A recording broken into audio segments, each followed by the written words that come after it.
Hello there, people. Weston here, playing the fifth and final episode of the first season of Life is Strange. What a mess we got ourselves in. Through no choice of my own. Obviously, there are a couple of things I wanted to remark upon. I've made myself a list so I wouldn't forget. There are a couple of things that came to my mind further down the line. Let me try to briefly get through that before we begin. First of all, in these sorts of situations where you are essentially stranded, trapped, restrained, etc., when you are disabled, I desperately try to figure out how many free actors there are out there, how many people there are who could possibly come into the picture and save you. Who do we know is not dead, isn't trapped, knows enough about the situation to be able to find you and could possibly save you? And the thing that came to my mind was the blessing of the cobbled. You see, we've laid out our plan to go to that silly little barn quite meticulously. So anyone who goes to Chloe's room can find that. Can doesn't mean he or she will. If David Madsen was in the picture, that would make a significant amount more sense. But since he's been kicked out and by this point might have eaten a gun with fatal consequences, he might just not. Joyce might come up though, but she might ignore the corkboard. But if she doesn't, and if she takes the time to analyze it, and if she thinks through the ramifications, and if she reaches the right sort of conclusion, and either calls for help at that point, or figures out the exact location, then calls for help, or does something along those lines, there may be hope yet. But that of course relies on the assumption that she would be taken aback by the fact that Chloe is not there. Which, considering Chloe's erratic behavioral patterns, might not be such an obvious conclusion to draw. For all we know, she'll just figure that Chloe is off on one of her little adventures again. I guess she might message her, but the message being unanswered might be a part of what the relationship is like, so that might mean nothing.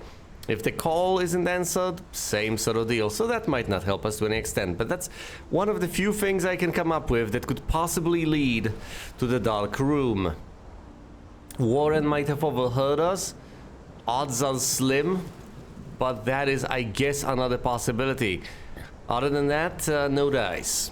One thing that seems to play to our advantage, the tiniest of bits, is that it's Friday. Well, that depends on how large of a time skip we will experience, but on Friday we know that Jefferson is supposed to go to San Francisco on a flight with the winner of the contest, Victoria Chase in this case, who has not been warned about him in particular. Thus, I guess, unless he wants to desperately try to explain to everyone why that has not happened, he will be somewhat unavailable. One would hope.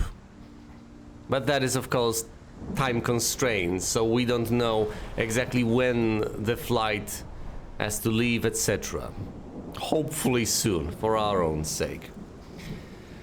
Further on, I have it written down that it was an obvious trap and we fell right into it. Yes, we've walked right into that one. It was an obvious trap. Think about this for the briefest of moments. What exact reason would Nathan have to write us, to message us, that all the evidence will soon be gone? Why? Look, if he wants to get rid of evidence, the last thing he needs is more evidence by sending a message about the evidence being gone. That makes no sense. If you're trying to keep something secret, if you're trying to get rid of stuff, you're not gonna gloat about it. It's completely irrational. I get it, he's a sociopath. It still doesn't make a huge degree of sense. Few things could come out of this other than, obviously, the hothead that she is, Chloe, just heading over there, desperately trying to stop that from happening. Which is what happened, which I thought at the time was profoundly stupid, as I have repeatedly remarked on it, as I repeatedly mentioned. Also, ancient Indian burial ground. We have also been over this one. Would explain why people buried there come back as the spirit animals. I think I've already mentioned that I think the doe, the spectral doe, is Rachel Amber. And then I thought to myself, Well, I also have a note about the lighthouse. We still have no idea what the significance of that is. Why? What on earth? And yes, Rachel Amber being the doe. I kept wondering, okay, so what would the spirit animal for Maxine be? And one reasonable guess would be a doe. So maybe that doe isn't Rachel, maybe that doe is possibly for her, which would go against the entire theory. But another option that came to my mind that also clashes, but we'll get to that, is a butterfly. This beautiful, frail little creature that has to come out of its cocoon. Makes perfect sense. Now, of course, the blue butterfly seems to be somewhat associated with Chloe Price, so there's that to be taken into account, but I don't know what to make of that. Also have no idea what Chloe's spirit animal would be. She died right where Rachel did. What a waste. And, right, that's my very next point. I didn't want this to happen. I obviously didn't want this to happen. And of course, to some extent, one might argue that I didn't have much sympathy for quite a few of these characters. Hey, I didn't particularly like Chloe Price. But of course, as you might imagine, I didn't want her to die. As I have remarked time and time again, I wanted to save her. I wanted to help her. I was trying my best here. But nothing seemed to be enough.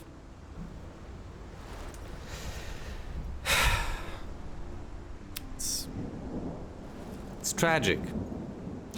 And I kept asking myself whether my micro choices have these macro effects, as in, if you don't choose in that alternative reality, which can't possibly propagate to this one, if you don't choose to assist Chloe in her suicide, does Chloe over here survive, but gets tortured? Possibly worse. Is that what happens? Do these choices inexplicably propagate? I don't know. I have no idea. And now, of course, Max is put in a rather unenviable situation. I've also mentioned this.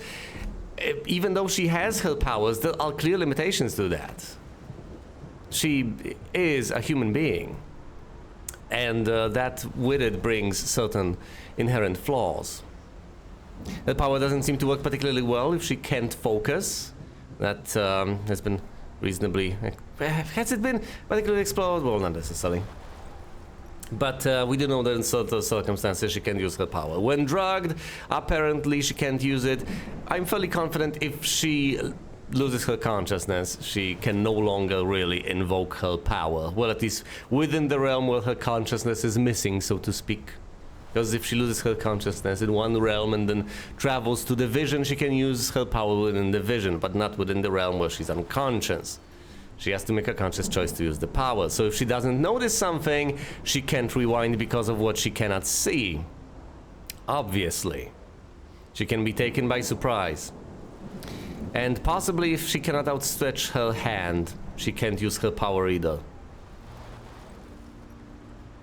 There's also a time limit. So the fact that Chloe Price got killed and Maxine got knocked out a moment afterwards, for we don't know how long, means that in all likelihood we will be unable to rewind to save Chloe. Unless we use the selfie method, which seems to be the way to go. At the very start of the game we've made a selfie. That's the one photograph at this point we're basically guaranteed to have. If we could go back to that point, much could be accomplished. I don't think we could save Rachel Amber from that point because she'd be dead by then. Long dead, I think. Although we don't know for how long she's been locked up. So maybe not. It would be...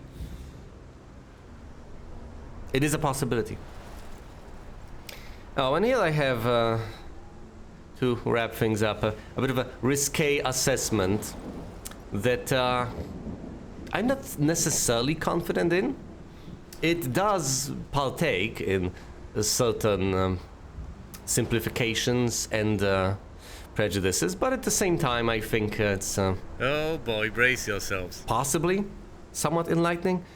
Well, at the very least, let me get into it and see what you think. Here it comes. I don't want to try to recreate it from scratch because I guess I'm not in the shape, but at the time, I guess I put it reasonably well. In writing. Tale as old as time. You want someone who'll engage in some domestic abuse of recreational drug use? A reactionary throwback like David Madsen is your man. However, for someone who'll drug, rape, and murder your daughter, you'll need a smooth-talking, university-educated, progressive male feminist type. Not to say that either type always falls into extremes, but it would make sense that the deviance among different kinds of people would be vile in different ways. The backwards traditional types will favor outmoded primitive savagery. But it takes a forward-thinking individual to indulge in decadent, sick, and profoundly disturbing creative forms of pathology. It's speculative and it might upset some people, but I stand by that. It makes sense. Just some food for thought. Once again, I don't know how much this holds, but it seems fairly reasonable. I had my doubts about Jefferson from the get-go. I have explicated those, and yet, of course, in all this Commotion. in all of this chaos, how fitting, I have managed to forget about him a reasonable bit. And the worst part about all of this is, look at this. He's got young women by the skull, throwing themselves at his feet. And yet, the guy is fundamentally so sick and twisted that that's not what he wants. That doesn't please him that much. It has been pointed out to us from the get-go that he wasn't particularly interested in Victoria, who was perfectly willing. And his behavior towards Max might have been perceived as somewhat creepy, although obviously there was some plausible deniability.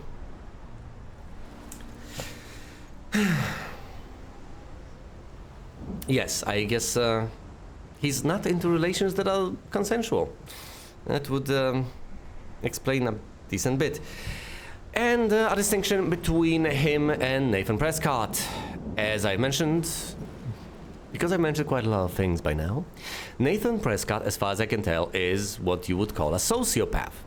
He is impulsive, he regrets his actions, but ultimately he cannot prevent them because he doesn't really control them. He acts on impulse, does stupid, violent things, and then regrets doing them. But the cycle continues. Jefferson is a proper psychopath. He's not impulsive. He's manipulative. He puts on a mask. He's charismatic. He blends in. A completely different type of beast. And in civilized society, much more dangerous. When everything falls apart, when you're in the state of nature, a sociopath is a fearsome foe indeed. That's what you ought to fear. But if you have any social structure at your disposal, the psychopath is going to be your worst nightmare. Because he's going to play the system. And in all likelihood, he's going to win, because that's all he's interested in.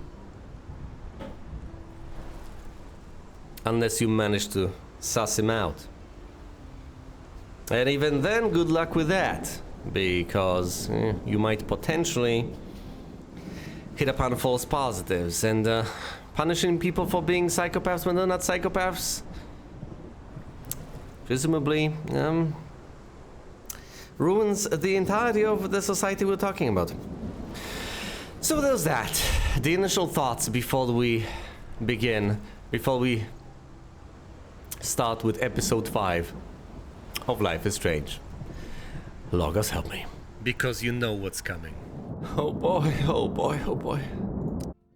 Previously on Life is Strange.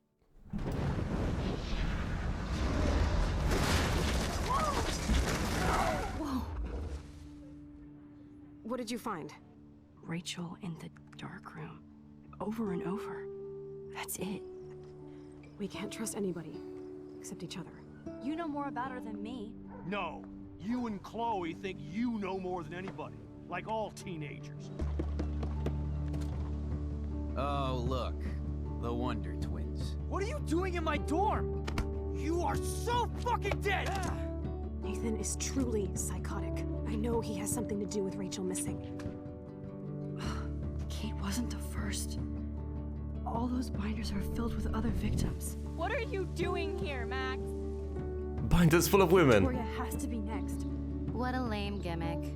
Rachel, why is he putting her in the ground like that? Where? The junkyard. Max, we have to find that spot now.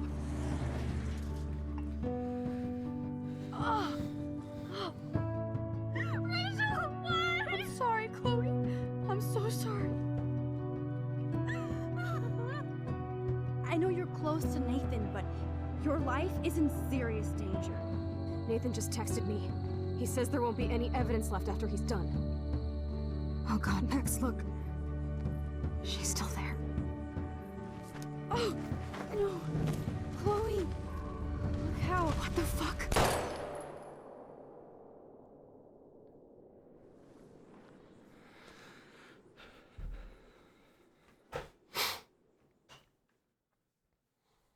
Life is Strange is a story-based game that features player choice. The consequences of all your in-game actions and decisions will impact the past, present, and future. Choose wisely.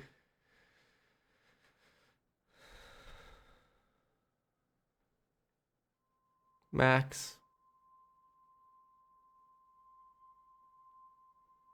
Maxine. I know where you are. We gotta get you out of here. We have to figure out whether you can use your power. We have to do something. If you can just stall for time, you may possibly save yourself. If you could find that initial photo, you can just access that, focus on it, and go back to that initial point in time, to that lecture. We might still be able to solve this. Without Chloe dying, possibly without Rachel dying, although that's unlikely. We don't know for how long exactly she's been dead. But we may be able to fix things.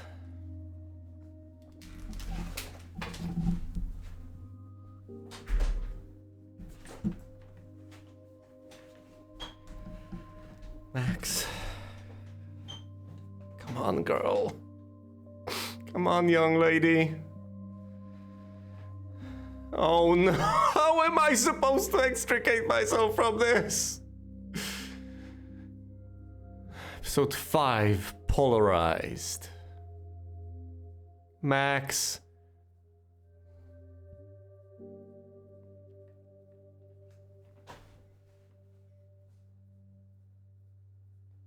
How can I save her?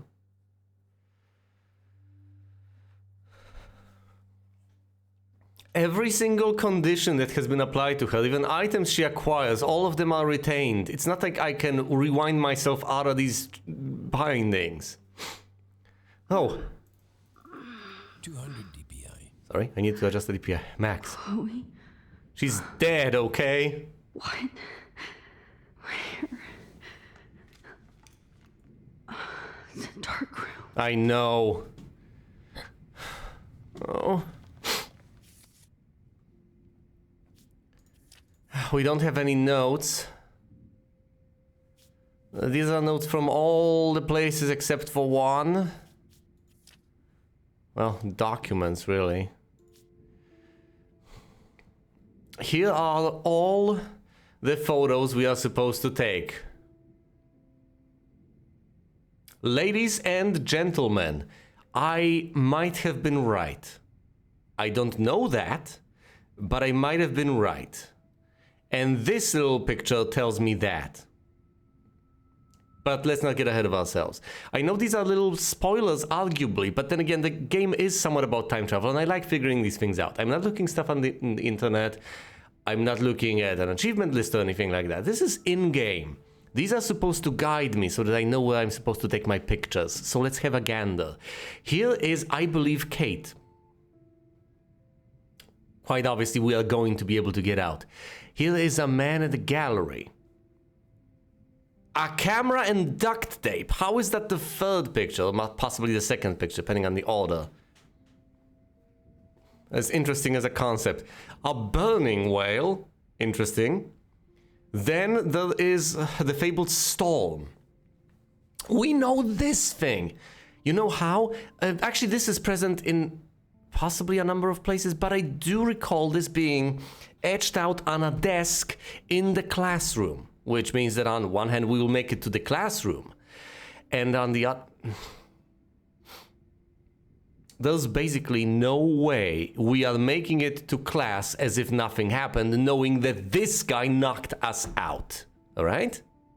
So the only sensible explanation for how we ever get to a classroom other than having, you know, putting him behind bars and having resolved all the issues, at which point I presume the game will be over.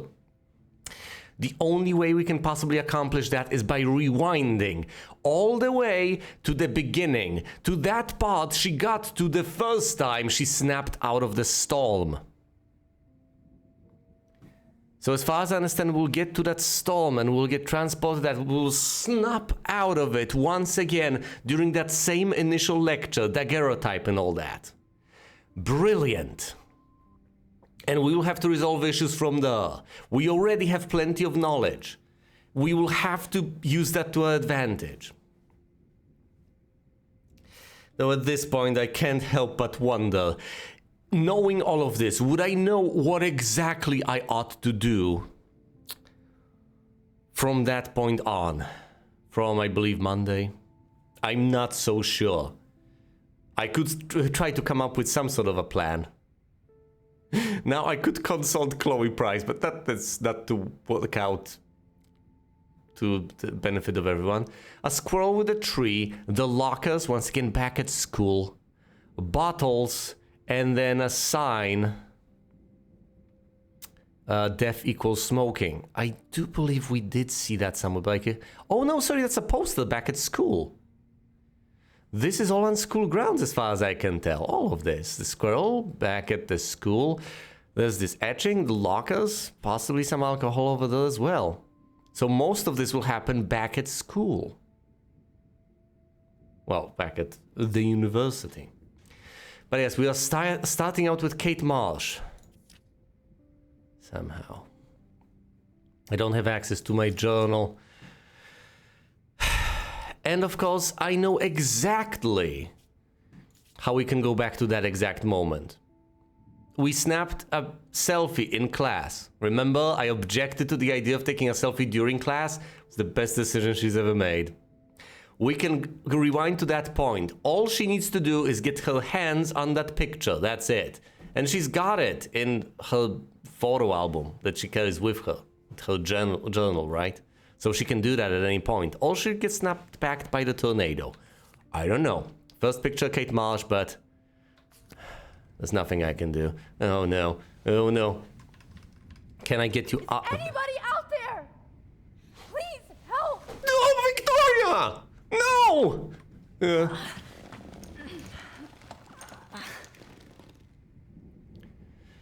Help!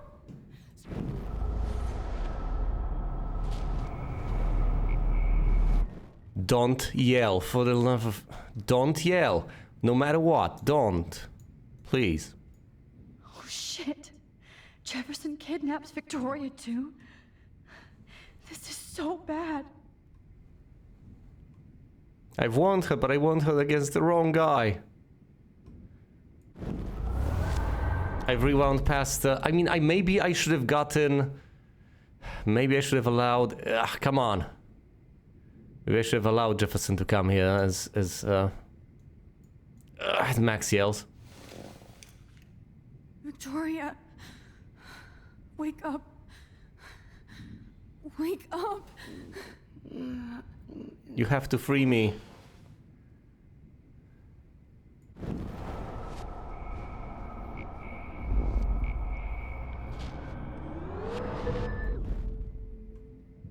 Okay. Can I actually free myself?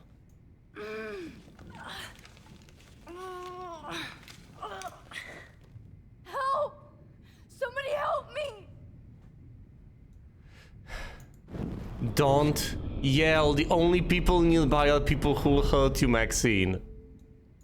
God, I don't remember anything that happened. This must be the same drug Nathan used on Kate. Oh shit, that's me. He took that shot last night. If I could move it towards me.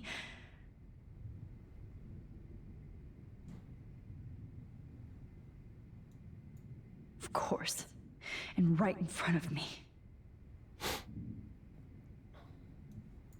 Great. I can see all my things, but I can't grab it. It's gotta be a way. One of your feet, I guess.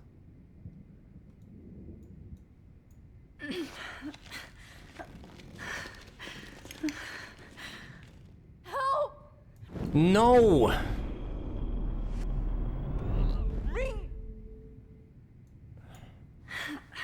Come on, right foot might be. Yes! Finally, I'm free. Almost. Get the trolley over here. Oh, this is unbelievable. How incompetent can you be? Seriously, you can't properly trap a girl? I hate looking at myself like that. You'll pay for this, Jefferson. Oh, it looks like you do remember something. God, I don't remember anything that happened. This must be the same drug Nathan used on Kate. No, it might be for the best.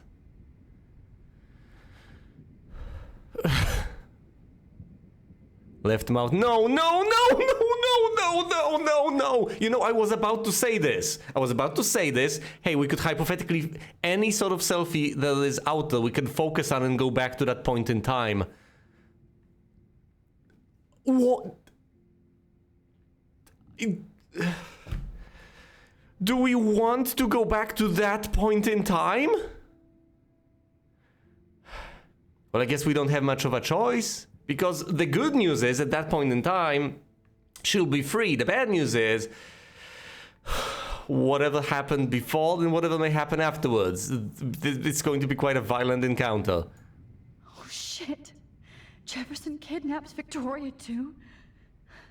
This is so bad. I hate this. Alright, here's the situation, the way I understand it. My short-term rewind will not get me out of this situation, because there's just not enough time, it doesn't go far enough. My long-term photo-based rewind works differently. I can't resume from that point on. We can't just go back in time and stay there, that never happens. As you recall, if we go back to the photo, we are constrained in time and space. And the only thing we can do is at that point introduce some sort of a change that will then percolate through the ages, so to speak. That will then have its effect further down the line, play itself out. And this costs us time in the present, but we will eventually get consequences within the present. So we can't just keep rewinding ourselves back and reliving the same decades over and over. The only way we can go back in time to a particular point from a photo in a long term is within very, very stringent constraints. Yes, in terms of space and in terms of time, and this only works to plant a seed. That's it. Now, what seed are we trying to plant? We will go, presumably, to this brutal scene of, well, we will see what exactly. I dread to speculate. I suspect sexual violence. The only reason we are going there is in order to place something upon that little trolley that will help us free ourselves. We can't even use our hands at this particular point, not much. So I don't know, we'll have to grab something with our mouths to cut through the bit of duct tape That's in order to free ourselves. Something along those lines. We're not going to prevent, in all likelihood, all the atrocities that happen to us. All we will manage to do is possibly just add something to the trolley, and that is it. Maxine, do your thing. I would never go back in time like this again. But this is the only way. Stop promising. Oh no, this feels so wrong. Of all the moments in time to go back to, this is probably the most disgusting one. This might be her lowest point. That's great. Oh, Max. Son of a bitch. This angle highlights your purity, see? The slightly unconscious model is often the most open and honest. No vanity or posing, just pure expression. Oh, Christ. Look at that perfect face. Guy's an artist. He's also a sicker. Hold that stare there! Stay still! Fuck you.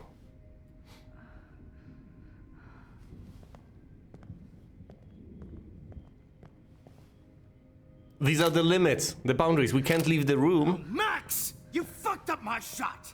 Yeah? Well, sorry about Please that. don't worry. We have all the time in the world. For now, I knew you were special the second I saw your first selfie. I've told you! I've told you! I still hate that word. But I love the purity of your own image. Not like Rachel, who was always looking in the wrong places. Poor Rachel. Wait. Let me try this angle. Max, what exactly are you trying to accomplish? Don't move.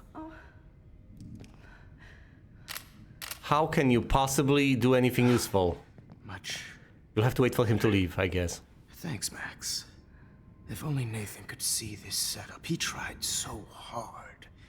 But you can't just throw a few subjects around and expect a cohesive style or theme.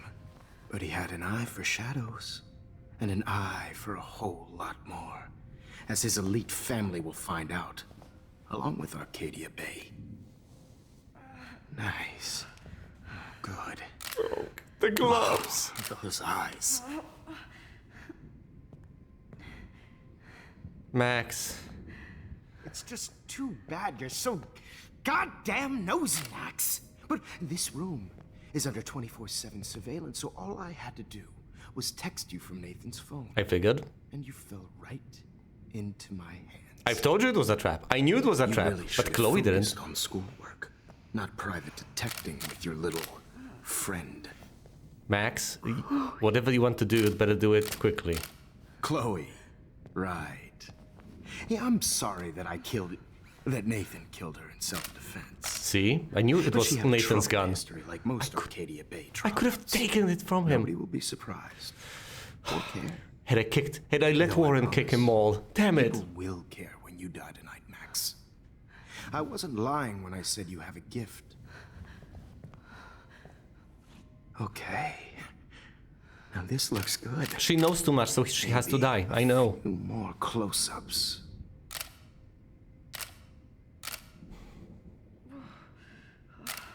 Max, please do not move so much. I need you posed and framed my way.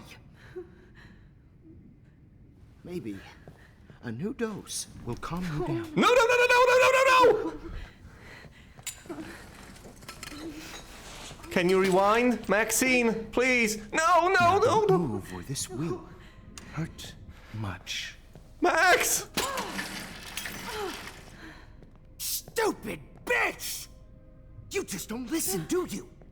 In fact, you never did hear much in my class. If you had, you might have seen all this coming. God damn, you are a fighter, though. I've had my eye on you, and I've noticed that you've been more fearless this week than maybe your whole life. Correct. Remember my #1 rule. Always take the shot. No! Max! Do something!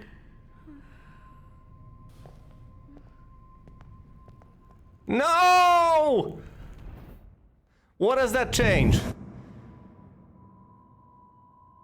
It doesn't knock out Victoria, possibly?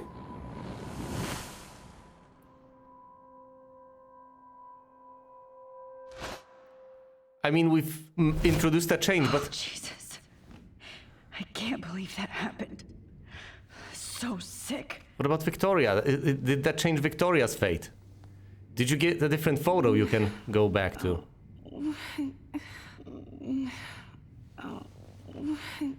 Another photo? Oh dear. Now, listen.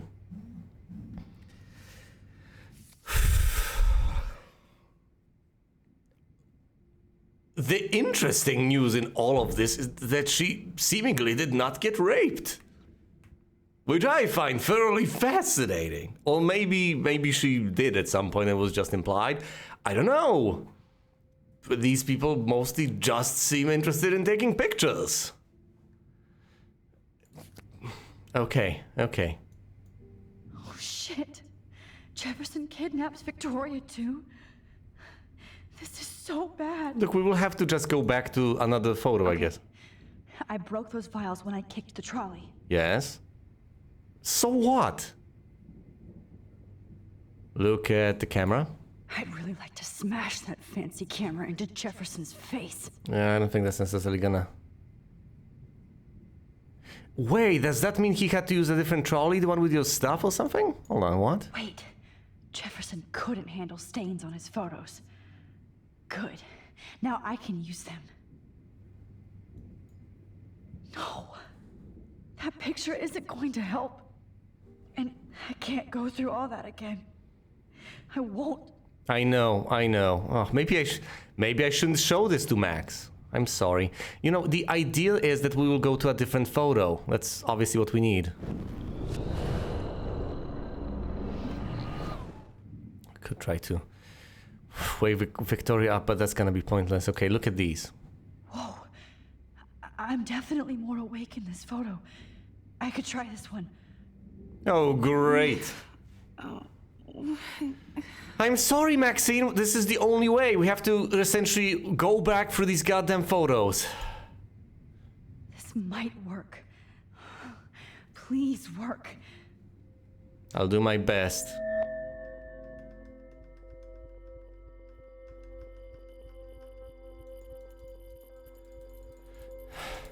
Right. Butterfly! Or a moth. Told you her spirit animal was a butterfly. Okay, well here. I'm getting some spectacular images here, Max. Yes, Victoria would kill to be in your place, but she doesn't understand our connection. You're the winner, Max. I choose you. Your portrait. Fuck you. You're trying too hard. I know you're scared. You all have the same doe-eyed look when you wake up here. Replaced by fear as you realize what's about to happen. Mr. Jefferson, why are you doing this? Oh, Max. I'm so glad you asked that question. Simply put, I'm obsessed with the idea of capturing that moment innocence evolves into corruption. That shift from black to white to gray and beyond. Most models are cynical. They lose that naivete. However, some Blackwell students carry their hope and optimism with them like an aura. And those lucky few become my models. My subjects. Yes. You're a psychopath. And this is your last session. Au contraire, Max. I'm so sane that nobody knows what's happening to you right now. As you can see, Sleeping Beauty here is too harsh for my gentle lens. And don't get me started on your late partner. I had enough of those faux punk sluts in my Seattle days. Killed Chloe. This doesn't make much of a difference, but Yeah, I thought about this concept, and it is quite interesting, yes. So what fascinates him is the transition from innocence to corruption.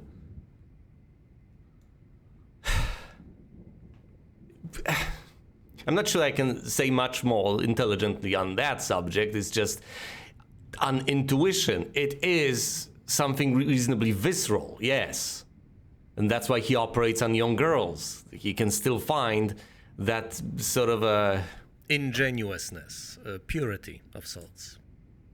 Well, not ingenuity, hold on. Ingenuousness. It sounds similar, but it has a very different meaning. Well, whatever. They can still be ingenuous. You got there eventually. Not ingenious, but ingenuous, I believe is the term. You killed Chloe. You murdered my best friend. She had a loaded weapon. This was clearly self-defense, but that's what happens when you play with guns. Or try to fuck with me. It's better when they don't know.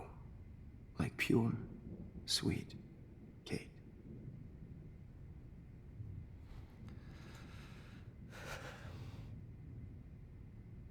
But yes, he mentioned Nathan in self-defense, which is something I've been wondering, but I haven't checked the footage, whether that was or was not Nathan's gun. Although I don't know if Nathan's gun was Nathan's gun, if it was Jefferson's gun. And that's why I wondered, was letting Warren kick the hell out of Nathan at that particular point the better choice? Because then I knew for a fact Chloe would pick up his gun. Now, if that left Jefferson without a gun, that might have significantly altered the situation. But I chose against it. At Maxine's behest.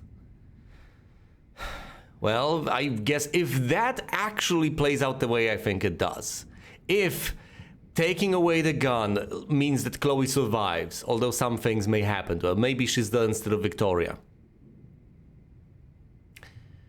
Well, then maybe it's one of those ethical situations where it's better for the person in question to do what is better for that person and not what she wants. Unfortunate though it may be. So maybe not restraining Warren at that point, despite it being what Maxine wanted, would have been better for her in the end, because she would have preferred Chloe to survive rather than for her to die. Although obviously at the time she couldn't have possibly known that, so she couldn't have made that choice consciously. But she had a preference at the time, and me overriding that preference, looking to the future, would have possibly ended better for her. Even though it violates her agency, in a way. And even though technically I'm doing this as her. Kate believed, and she survived. You failed to break her. She's stronger than ever, and she'll outlive you. She'll certainly outlive you. Who knows?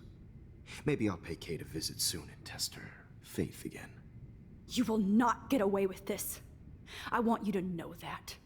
Too bad you already made a convincing argument against Nathan in the principal's office. Thank you so much for setting him up for me. I do know that the Prescotts are going to have a major scandal when the town finds out what their elite son has been doing for homework.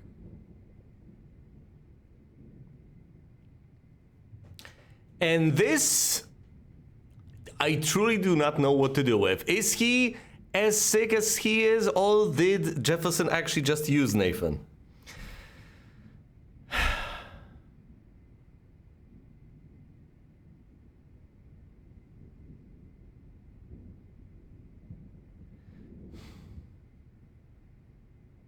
I'd be tempted to say he's as sick as you. Look, I actually don't know. I don't know what the facts are. I'm going to roll with he's as sick as you. You use Nathan as tempting to absolve him of the guilt. Yes, it is, but look at all that he has consciously, purposefully done. There's no way to absolve him. I'm tempted to say this, but it's... Oh, I'm going to regret it either way, won't I? No, I'm going to go with... You use Nathan makes perfect sense. After all, he's here on Prescott properties, makes perfect sense. You used Nathan. I prefer the term manipulated.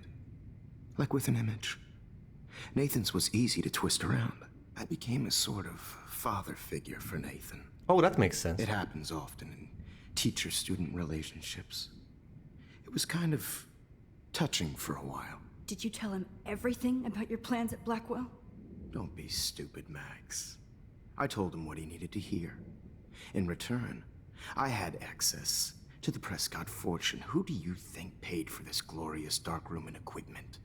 How else could I get all these hip new drugs for my subjects? Rachel Amber was your victim, not your subject. Oh. Rachel Amber. That's the real tragedy. Nathan thought he could be an artist like me. Oh? Instead, the dumbass gave her an overdose. Oh! Why Rachel? Chloe and Rachel.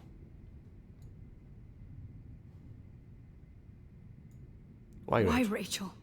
I don't have time to tell you everything. But she was special. A human chameleon, so many visual possibilities. We had a real connection. That's useful. Did you know Frank? Did you know she also had a connection with Frank? Let's be honest.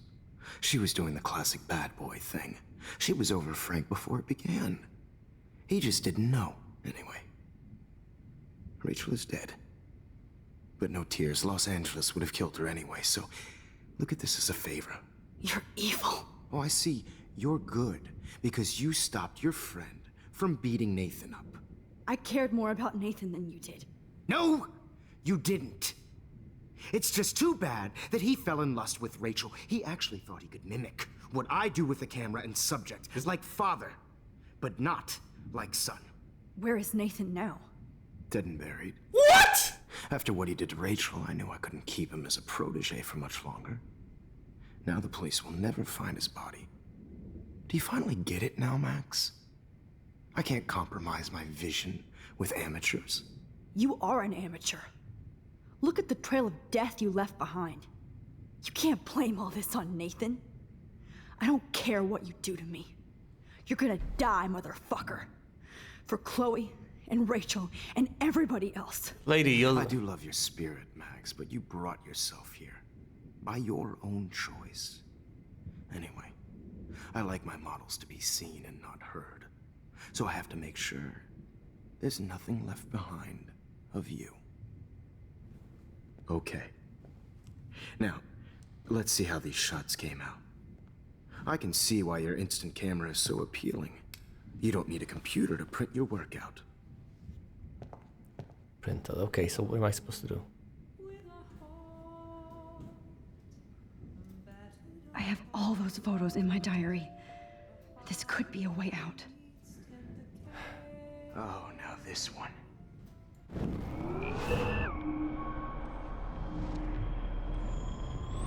I can see why your instant camera is so appealing. You don't need a computer to print your work out.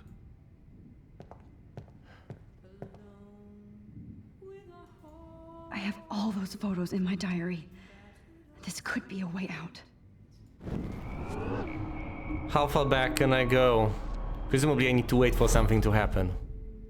Okay. Wait! Please. I want to see my own photos. Max, I would love to talk shop, but I really need to go over these pictures.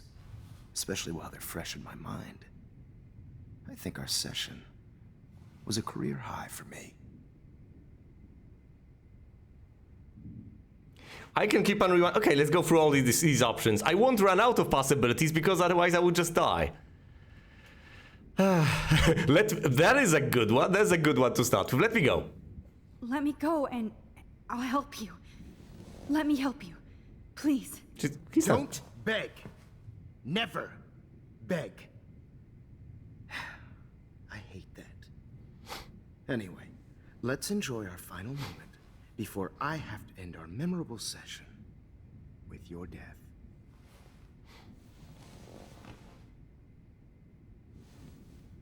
Okay, so she cut herself moments before her demise. Interesting.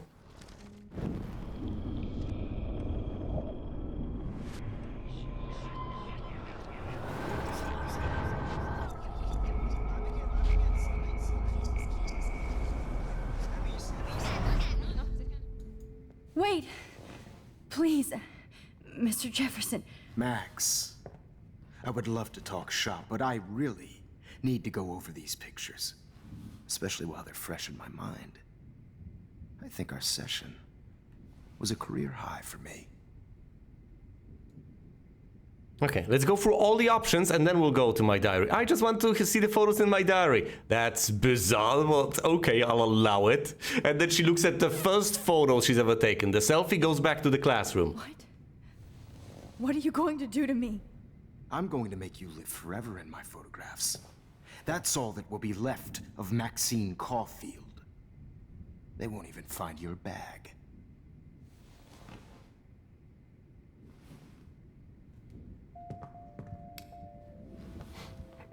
Oh, that gave me another dialogue option. That's fascinating, thoroughly fascinating. See, that's why you gotta explore all those options.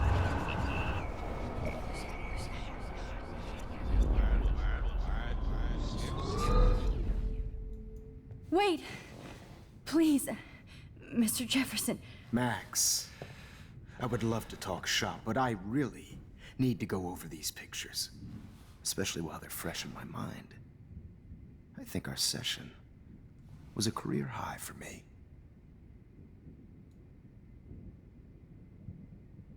Wait, what? Well, there's a follow-up at least. Okay. What am I going to do? Show me the photos. Could you show me the photos? That's the first time one of my models down here has asked me that. Of course you would. But I love that the last thing you'll ever see is yourself through my camera eye. Too perfect.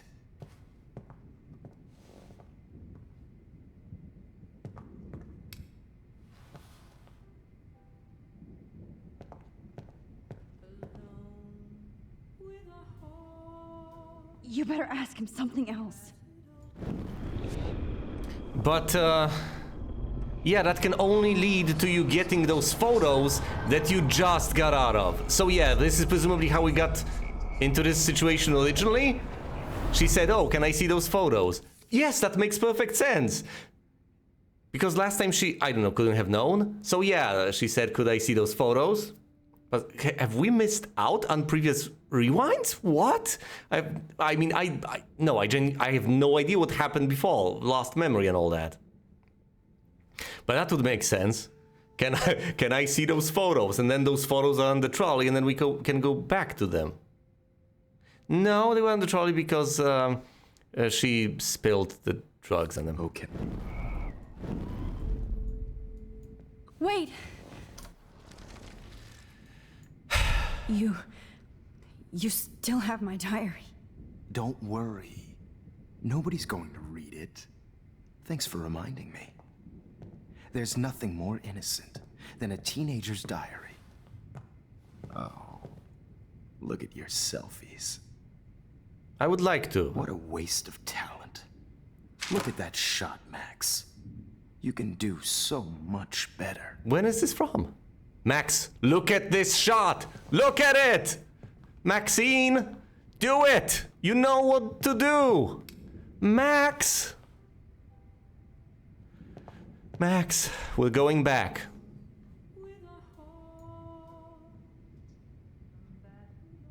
When is this from?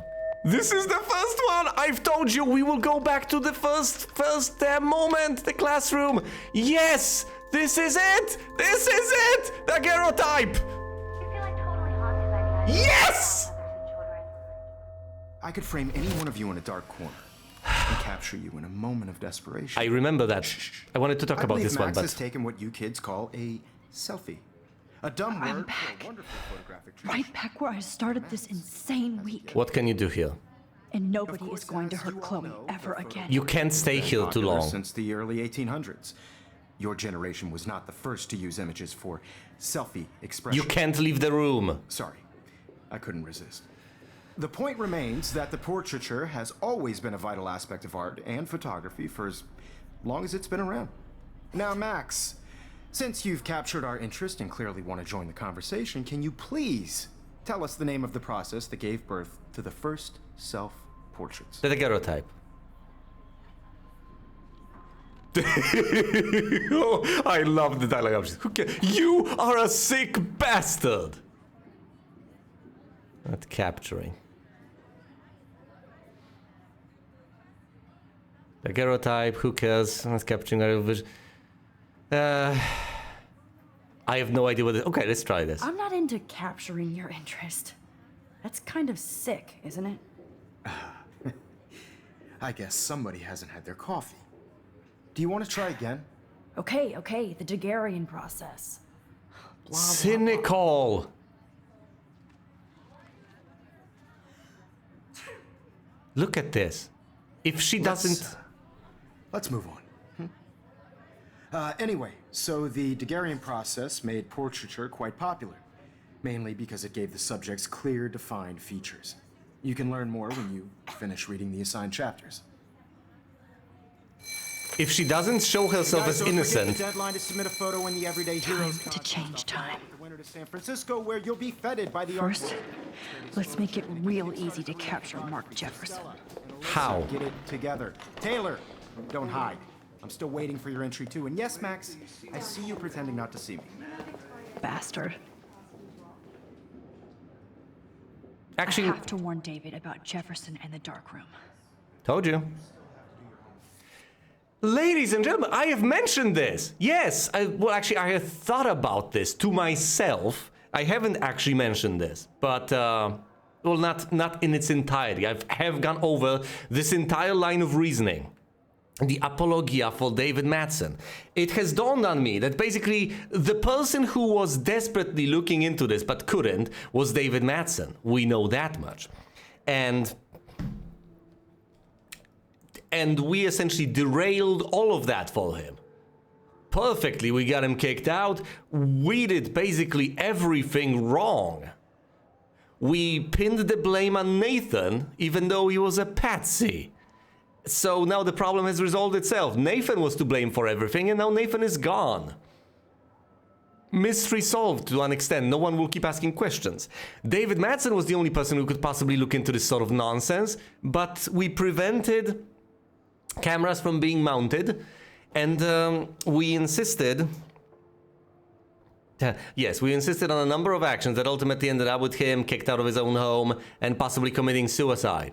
Every single thing brought him further away from possibly investigating Jefferson and discovering the truth. Incredible. Now, I have no idea what I'm supposed to do exactly in order to frame Jefferson over here, although I do have a few ideas, I guess. The first thing, of course, is we have to take a photo of Kate over here, and most of this stuff we will...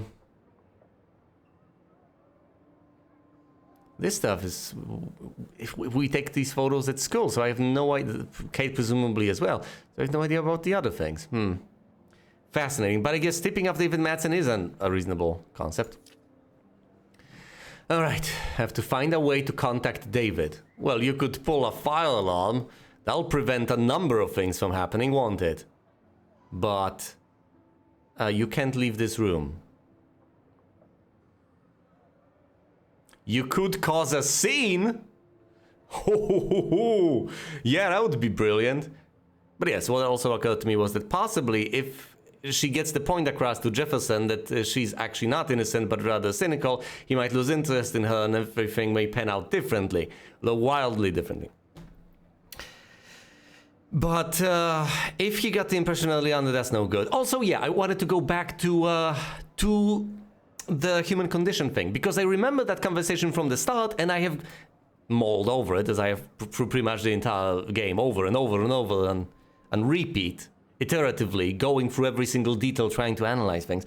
And it did occur to me that he mentioned that Victoria mentioned, oh, I love photos by this lady, I believe, who took people in the most frail and desperate moments. And I think this shows the human nature, and he figured, nah, you know, I could photograph each and every one of you in your darkest and weakest moments, but would that really show us what the human condition is? What if I took a picture in the moment of your greatest triumph? And it makes perfect sense. He did mention these things, although it's not that blatant in hindsight. Okay, let's read through the journal entries. And then figure out what we are meant to do over here in the classroom, because we can't leave it. We are constrained in time and space. But maybe, just maybe, we can introduce this little change that will help us with everything. All we need to do is to tip off David Madsen about the dark room.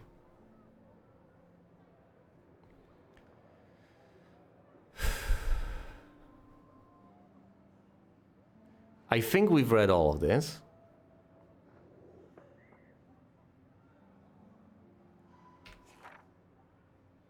As to remind me of Arcadia-based ticking doomsday clock, I actually saw 2 moons in the sky over the horizon. And that's what it looked like briefly before the clouds rolled over. I squinted and actually rubbed my eyes like a dog just to make sure my iris wasn't fogging. Was this another sign? Or an environmental illusion? Other people saw it too, except Chloe didn't see anything besides vengeance, so she went into the gym looking for Nathan before I could catch up. Nathan doesn't know that he's running out of time too. No irony intended, we all. No irony intended, we all. What, we're running out of time? My first and last Vortex Club party. Flashing lights and DJ Doom. No comment. Spinning. In an alternate reality, I might have been at this party, standing in the corner, shy and nervous, waiting for somebody to ask me to dance, but being terrified if that happened. And that would have been the limits of my problems. Now look at me. But I had to find Chloe first, then Nathan before she shot him. No matter how evil I thought Victoria was, she's actually just a terribly insecure person with talent, passion, and a tendency to be a cruel dick for no good reason. I have to see beyond her petty mean girl drama and assume she has a role to play in all of this too. So we talked like human beings, and I warned her, without specifics, about Nathan. She believed me, and it felt so warm to make a connection with my previous enemy. A sliver of light in all this darkness. Let there be more. October the 11th, I guess? I watched Chloe die again, killed by my favorite teacher. Why? Because we were stupid and let Jefferson trick us with a phony text. I didn't know the specifics at the time, but damn it, I knew it was a setup. It made no sense. And even if it wasn't, it made no sense to just go there recklessly. But you did it anyway. I couldn't have stopped you. That's why one of you is dead. So we ended up back at the junkyard and fell right into his trap. Should have called the police the second we found Rachel, but I had gone along too far with Chloe. Yes, Max, that tends to be the problem. I keep thinking I'm invincible, that I'm a real everyday superhero, but no, I'm just Max Caulfield. Maybe all my powers are an accident, or an accident of fate. Or am I being punished like Chloe? What have we done to deserve all this pain? What did Rachel do? Kate? William? Then there's Mark Jefferson. I can't even call him Mr. again. Still shocked that he turned out to be the one hiding behind the dark room. But if I think back on those pieces of time, Jefferson has been dropping hints all along. Makes me sick to think how long he's been doing this for, and to whom. The needle. I can still feel that needle on my skin. Thank God I can't remember Jefferson posing me for most of his sick obsession. Imagine all those other people who had to suffer through that horror, like Rachel and Kate, that may be determined to get out of that room, at least to stop him and save Chloe. I had to use my focus rewind on multiple photos so that even I got confused. Sorry, I had to use my focus rewind on multiple photos so often that even I got confused. Worse still, I knew I was screwing around with various realities again, but I had no other choice. Chloe would not die in a junkyard next to Rachel Amber. Oh, Maxine! Well... See...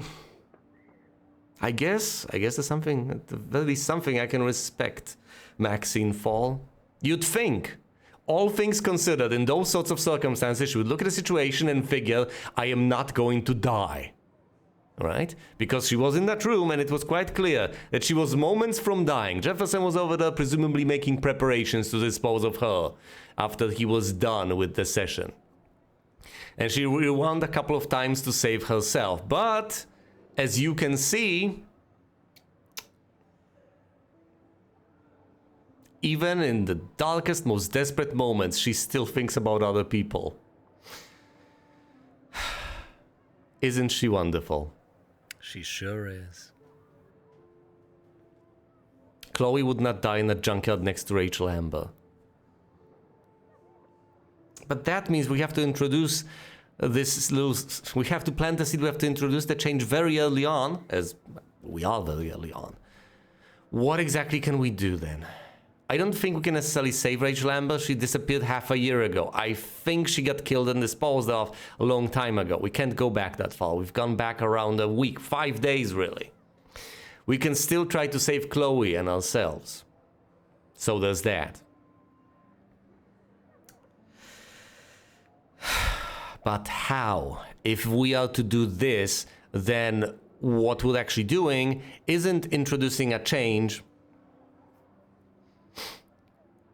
down in the dark room. That's too late. We're introducing a change before the junkyard. We are drawing David Madsen out to the junkyard at that particular point in time, or calling the cops or doing something along those lines. Possibly something before that, but nothing after that. We can't really introduce it won't be meaningful to introduce a change exclusively after that, although changes after that will obviously get introduced via the back door, via changes earlier on. We can't just introduce a change after Chloe got killed if we want to prevent Chloe from getting killed. So the change we introduce has to affect events before or at the point that we go to the junkyard after the end of the world party on Thursday. Stating the obvious, but it's one of my favorite pastimes. Let's go back to the text. Chloe would not die in a junkyard next to Rachel Amber. And there was no fucking way I was going to let Jefferson be the last person I ever saw. It's hard to even imagine myself in the studio alone with Jefferson acting like that. Everything was so neat and sterile, but it felt like the filthiest place on earth. If I didn't have this ability to bend time, what would I have done? What could I have done? Maxine, you would have died. I will interrupt once again, going through the test, as I tend to, which may be annoying, but I can't help but wonder throughout all this time whether it's just the discretion of the game itself over here, or whether this is ultimately supposed to be a reflection of the actual events, that we are never actually reasonably directly pointed towards sexual violence in all of this. We are just told about photographs. We were not shown any photographs that were sufficiently graphic and of this nature. In a truly American fashion, we were confronted with horror, torture, and death, but not with sexual intercourse. Makes me wonder, is that supposed to be a part of this entire thing, or is it not? And if it is it just a part of Nathan's experience of this, or is Jefferson also involved? Is this a part of how he breaks his subjects, or is it not? Is it just via photography, drugs, and torture? I don't know. We may never find out.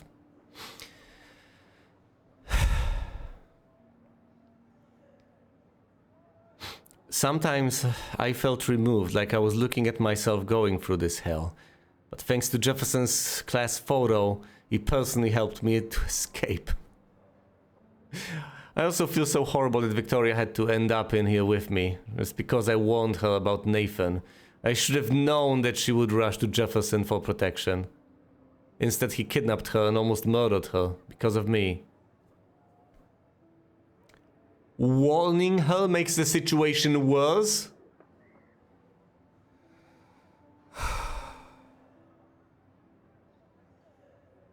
You can't know. How can you possibly know at the time? But that's somewhat beautiful. I might have mentioned this, but I presume, pure speculation, they wanted to call this game the Butterfly Effect, but they just didn't have the rights because of the movie, so they didn't. But it makes so much sense. You introduce changes, but to a large extent, you can't possibly know the outcomes.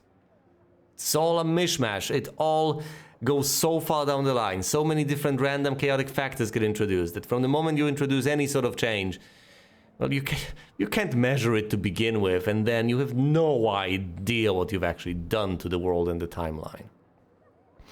But yes, as far as I understand it, I warned Victoria, then Victoria went to Mr. Jefferson and told him all about Nathan. At this point, Jefferson realized, hold on. Presumably asked, have you told anyone else? Well, no, it's just Max who has told me, and I've told you. Excellent. Come with me. Right, and then he kidnapped her to get rid of all the evidence. Ladies and gentlemen, once again, it has just dawned on me. What was he supposed to do on Friday? Well, on Friday, he was supposed to take the winner of the contest and fly that person to, what, Los Angeles, I believe. Or San Francisco. Possibly Los Angeles. But, guess what? That person, the winner, was Victoria Chase. So, if on Friday people wouldn't see Victoria Chase and Mr. Jefferson, no one would be any wiser. They would assume the obvious.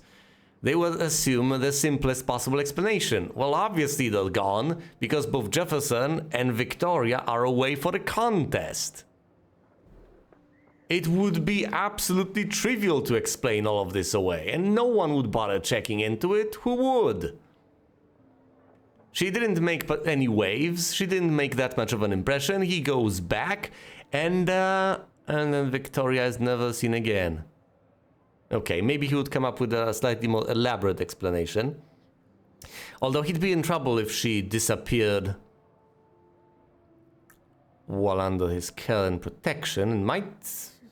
There might be an investigation into that. So, no, that's not a perfect explanation either. This has been going on for quite a while, though, so perhaps he had some sort of an idea what to do. I don't know. I'll never forget the way Jefferson looked at me, so cold and mean. Felt like I was on one of those awful true crime shows my mom binge watches. How does somebody become evil? He actually shot Chloe in the head just like that. Motherfucker. I wish the police had taken Nathan in after I told Principal Wells that he drugged Kate. He might still be alive, and maybe we would have taken down Jefferson too. Yes, but alas. Oh, alas, Maxine. That was so profoundly disturbing and grim. The ending of the previous episode left very little doubt in my mind as to what was to happen, and yet it got to me. To watch Max work for her salvation, watch the next part of my Life is Strange playthrough. Thanks for watching, and you will see me elsewhere.